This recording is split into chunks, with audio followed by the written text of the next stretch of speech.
I listen to lots of hip-hop and watch MTV Cribs. Hey, MTV Cribs, just talked about that. I can't seem to focus on getting close to God. What's your advice? Stop watching MTV Cribs and don't listen to hip-hop. It's probably a good start. Okay, I don't have bias against any particular culture or genre of music, etc., etc. Though I have, strong objections to music per se, though there's some scholarly discussion about it. But I will show you what I'm convinced of. I think nowadays music is probably one of the easiest means to lose your moral sense. Music is audio pornography today. That's what it is. It's explicit, it's shameless, it's vulgar, it takes your sense of humanity away from you, it makes you look at women as objects, worse than animals. And these people are talking about women like they're talking about, an animal, really. It objectifies women, and especially I've noticed a lot of the brothers that I know of, Muslims, that are really into the hip-hop scene, and they're kind of doing the hifz of the song, right? They're memorizing the song, and they're really good at reciting it with perfect tajweed too, right?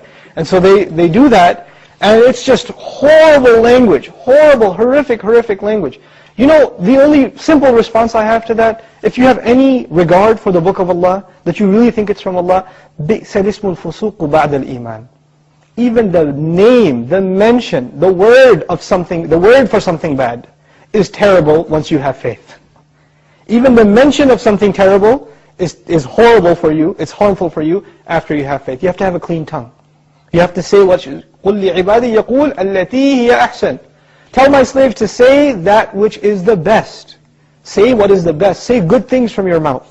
So this is the first thing. When you say horrible things, and you say things that are in direct contradiction to the moral gauge Allah gifted us with, then obviously you're deviating from your natural fitrah, your predisposition to turn to Allah. And when you constantly listen to garbage like that, then you get deviated.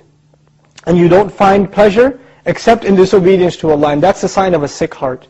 So one has to distance themselves from this. This is the first step. And I'll tell you, this is my personal measure. This is not a fatwa. It's my personal analysis. You don't have to take it.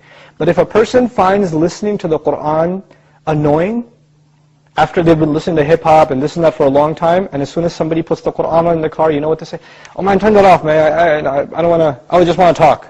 And they immediately, they get a little annoyed when they hear the Qur'an. That actually means the shayateen have taken over. And they're constantly making waswasa to this person. Because what do the shayateen hate the most? They hate the Qur'an. They hate the word of Allah. They flee, it hurts them. So you know what they do? Because this person has let the shayateen, the devils, into his heart, they start pinching at his heart when he hears Qur'an, and he says, I don't want to hear this. Right? It's like surgery, it's like pulling a tooth for this person. This happens. When you try to give this person a reminder from Allah's word, they get annoyed by it, like agitated, like an allergic reaction. Why? Because they've let the shayateen in.